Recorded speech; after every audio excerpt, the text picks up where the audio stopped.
Hello, everyone. Welcome to our MOOC course and this specific lesson on the history with Professor Rosie Parnell. Rosie, would you first please introduce yourself? Sure. Hello, everyone. Lovely to not exactly meet you all, but to be speaking to you today. So I'm based at Newcastle University in the UK, and my background is in the very broad field of children and architecture. But I've also been involved as a facilitator in built environment education for children for around 20 years, probably. I also have researched this area. My work now is on looking at policy and practice in built environment education. We're hoping to produce a book around that. But I'm also really interested in the roots of this field, and that's what we're going to talk about today. Yes, exactly. And thank you for finding time to speak with us today. One of the first things that we would like to know, because first, you have been very long in this field, you have done extensive body of research, and you're certainly probably one of the best people to speak about the history of bee. Can you tell us a bit more about the development? So how the field started, what are the roots of bee, and maybe something about the motivations and reasons behind the different developmental phases? Yeah, absolutely. So it definitely has multiple histories and multiple roots. It's difficult to trace a very direct about line to built environment education as we see it today, but it's really interesting to explore that. So one of the most obvious places to look for the roots is in urban environmental education. It's a very Anglo-centric perspective, I think, and I need to make clear that this is only one history, one perspective from the global north, and me based in the UK. But the urban environmental education movement was really thriving and coming out of a lot of participatory community activity related to the built environment in the 60s, which led into work on focusing on children's engagement in the 70s. There were seminal works like the work of Colin Ward, The Child in the City, and the photographer whom he worked with, Anne Golson, and that work came out in 1978. And then also the Growing Up in Cities project by Kevin Lynch, which was published in 1977. That was a United Nations project. And so these two outputs and projects had really brought attention and value to the everyday urban experiences of children. So I think that brings a kind of children's perspective. They also, I think, really paved the way for the proponents of the children's rights-based agenda in the context of built environment. But also going on kind of I think, with awareness and in the same kind of arena of work was a kind of broader goal to engage the community, the public, people in having a say about things that would affect them, including planning development in the built environment. So lots of work and there was a lot of activism around this area. And Colin Ward was himself an anarchist, and he was a really interesting character who did a lot of different kinds of work. But one of the things, really important things in this story that he did was he edited a journal which was called the Bulletin of Environmental Education. So BE was brought out by the Town and Country Planning Association in the UK. And it was really quite radical and forward-thinking in terms of what the environmental movement it represented. So he edited this with Tony Fyson, who was a planner. And it was quite an unusual publication, because at that time it was more normal to think of environment as relating to the rural, as related to the countryside. And this was much more about issues and social issues related to the urban built environment. So this was a publication, but Colin Ward and Tony Fyson also had a vision for centres that might be set up. And they called these centres urban studies centres. So there is a really useful article by Jeff Bishop, Eileen Adams, and Joan Keane, where they're looking at this period of history and the development of the roots of environmental education. And they point towards one of the most effective of these centres being set up in Nottingdale. It's called Nottingdale Urban Studies Centre. And this was really working with hundreds of local children and teachers, visiting groups, local community organisations, so the local authority. This is all from this paper. So it was encompassing the whole community, no matter what age, and they were proactively working with children.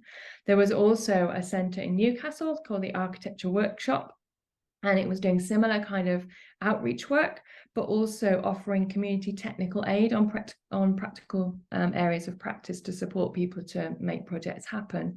So there was this network of community technical aid centres. There was this idea about the urban studies centres, and in parallel, in schools, teachers were starting to embrace the idea of using the built environment as a means of exploring the world and creating artwork, so in the art curriculum. And at the same time, of course, art was enabling children to analyse the built environment, because they were going out and making studies of that visually. So there was also a movement which is kind of probably represented by Eileen Adams in the UK, of teachers who were very active in this field in parallel and working in a more formal setting of education. Yes, exactly. And I think this idea of radicalizing education and this schooling society was also there. So the development of the field was also, I think, at the time impacted by specific pedagogical ideas. I think that's a really important point to make, is that it's quite interesting that today we find the interweaving of participatory design and children's engagement in design and planning processes with the idea of architecture or built environment or design education. And sometimes they're thought of as quite separate, but we see at the root why perhaps they have grown together in parallel, because always there was this ethic and vision for the point of this education to be to allow or support people to have a voice in democratic processes. Exactly. And when we spoke before this interview, you also mentioned the importance of design education impacting the development of the... Absolutely, yes. So my sense is that in many quarters this was a kind of parallel development, maybe with a different kind of motivation even, driven more by the value of design thinking in learning and in everyone's development, and perhaps also the value of design thinking and going on to be a useful citizen in the world as well. So design education in the 1980s in the UK became a really strong movement. It arrived more formally on the curriculum, and yes, it was just really valued in the UK. And through that path, gradually there became opportunities for design to embrace architecture, for example, as part of that study. That has now become more common to find as a subsection or a possibility within art education. And I think that's, well, I know that to be also the case in many areas of the world, that although there might not be a subject, defined subject of architecture on the curriculum, that architecture is a subset of the art curriculum. At which point I would like to go back to a really important early move, which was the arrival of architecture on the curriculum in Finland, which was one of the first places to adopt architecture as an important part of the curriculum. And the really quite early setting up in the 80s of architecture centres, or schools for children as they were called, in Finland, dedicated to actually supporting children to learn through architecture, about architecture, etc. So Arki in Helsinki. But that was not the only school. So there's another school called Latsu, I believe. My Finnish is not the best. And then a museum-based one, which was the Alvarado Museum, also supported out of hours learning for children about architecture. Now, these were called architecture schools, and the topic was on the curriculum, but they've centered on activities with children after school. Yeah, so they were basically organized as after school activities for children. Exactly. Yeah. But really early in, that I think that was formalized in quite a different way in Finland, because of the appearance of the topic on the curriculum. And now, since then, there are many other in-school providers of support for architecture, as they phrase it, architecture education. Architecture understood in the broader sense at any scale, meaning built environment education. Like this. So can you maybe comment on what was happening in parallel in the United States? Yeah, absolutely. So it was interesting, actually. I came across an article quite recently by someone called Hilda Avery, and she was looking back to built environment education appearing in the art curriculum in the United States, and it was absolutely happening in just the same way. But her article is really interesting because she's critiquing the approach there for being void of the social and political context. So it's interesting that, my observation and thought about, well, perhaps it's a little different, the ethos and the motivation. It seems to be borne out by her critique there. So she was saying that that built environment education within art would really benefit from looking at that socio-political context, to look at, people and to be more critical.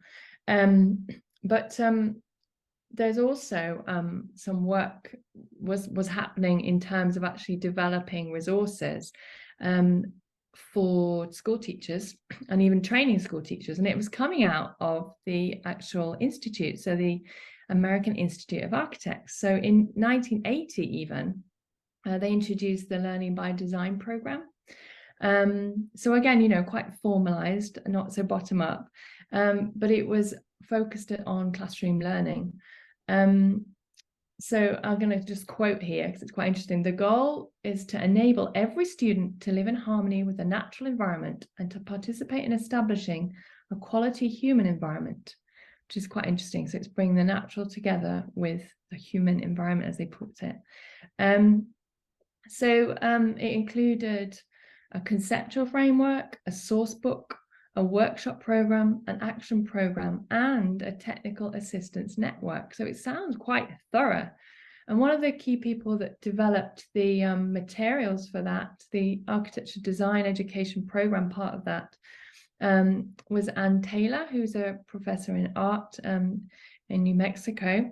And she was instrumental in this field and for bringing it to attention of academics as well, I think, as well as being really hands-on and practical in this realm herself and running workshops herself and supporting teachers, working closely with teachers.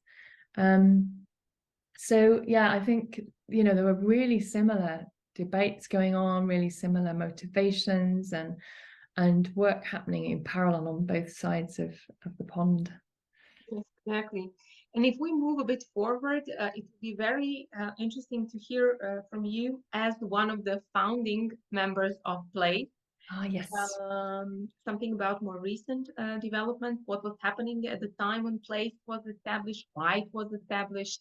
Yeah. Maybe it would be really interesting to hear about that as well. Absolutely. So we have the Alvarado Academy to thank for the birth of PLACE. The Alvarado Academy had a remit from the funding, from the body of funding that came from Alvarado to work towards and support education. And one of the events that they ran was called a Soundings in Architecture.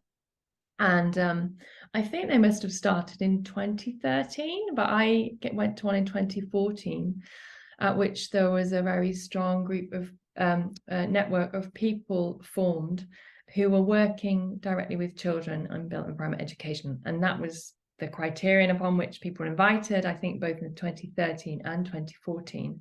Actually, interestingly, in 2013, the group worked with Anne Taylor, and in 2014, the group worked with Eileen Adams. So it was lovely to have that legacy and that continuation. Yeah. Yes, but out of this, there was, of course, much excitement to find like-minded practitioners out there, because at that time there wasn't a lot of awareness about what others were doing. We knew there were others dabbling in this field. There weren't a huge number of organizations dedicated to this kind of activity.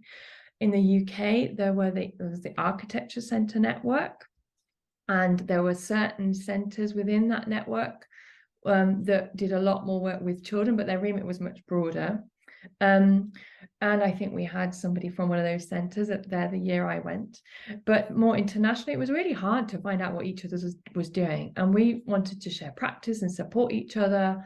And the organisers of the event actually wanted us to start theorising the field, which we found really hard because we were just getting on with doing it. And I think they were quite frustrated that we didn't end up with this beautiful theory. But what we did end up with was a commitment to set up an international organisation for built environment education for children, and we called it PLACE with a Y. And so we did that, and we founded that, and along with that, provided a set of guidelines and commitments kind of that underpin that. So you can still find those online. And I think they still hold up. I think they're great. So they identify the different kinds of purposes of built environment education, and they come at that from quite different angles in each statement, because we had such a broad range of representation at that event and setting up as founders of the network. Exactly. And as you know, the development of the field was not a straight line. There were different ups and downs. Can you maybe comment briefly on the obstacles that the field had Sure. along the way? Absolutely. So I think, most people working in this area are not in organizations that have dedicated funding, or they're not profit organizations, often NGOs. So it's also always going to be a difficult kind of field in that respect to get secure funding for.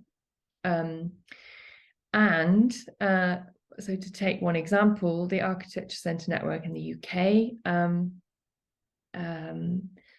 was effectively disbanded when the central government support funding was withdrawn, and that was a huge setback because some of the centres just didn't survive that.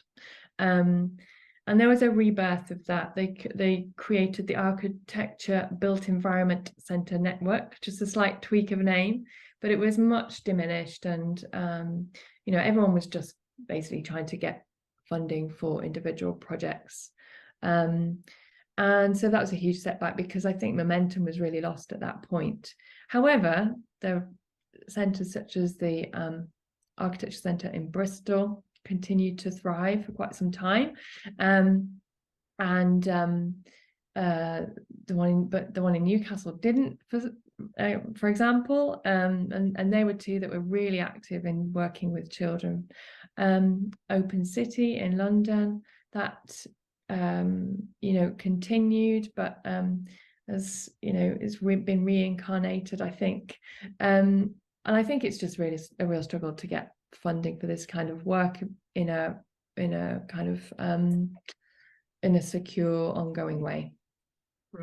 Yes, exactly. Today, what is your perspective on the field? How do you see field developing, and maybe what is needed so the field continues to thrive?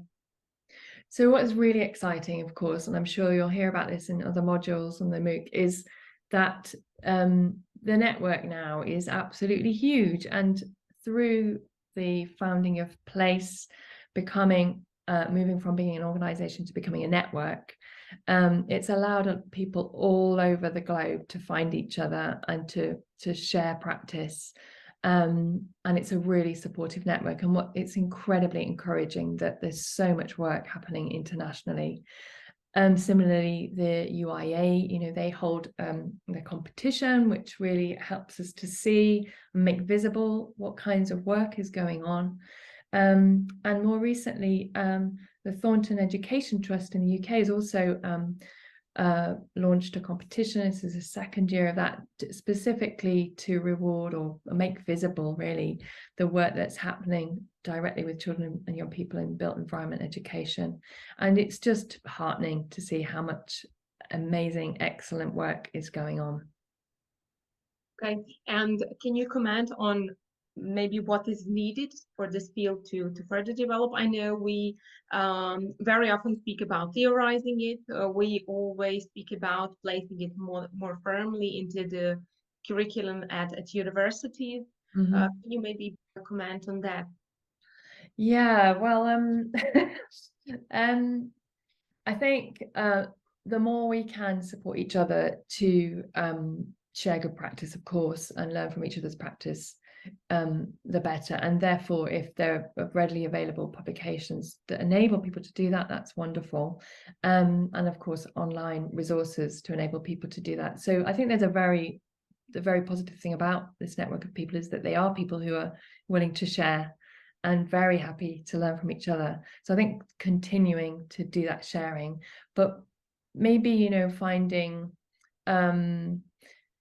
sharing practice on also evaluating our practices, because we all probably do it in different ways, and it's quite difficult to find an evidence base for what works and what doesn't, in terms of any scholarly work in that field.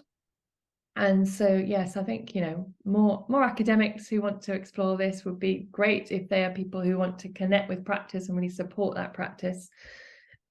And then, it feels like a bit of a losing battle, but but funding, of course, more value for cultural and arts-based education, from central support, whatever form that comes up, whatever form that takes in your own country. And there's one of the huge setbacks I didn't mention is a lack of dedication in the UK to arts and design education, and the huge withdrawal of funding in that area. Okay, Rosie, thank you so much. Your comment on sharing the knowledge was, as you certainly know, one of the main drivers for setting up this MOOC. So with this MOOC and all of the contributors, we really believe we would be one step closer to what you are speaking. Thank you so much for your time and for the valuable resources. And as everyone knows, quite a few publications that Rosie mentioned, we will be leaving into our reference list. Thank you one more time for being with us. Thank you. It's a pleasure. Thank you very much.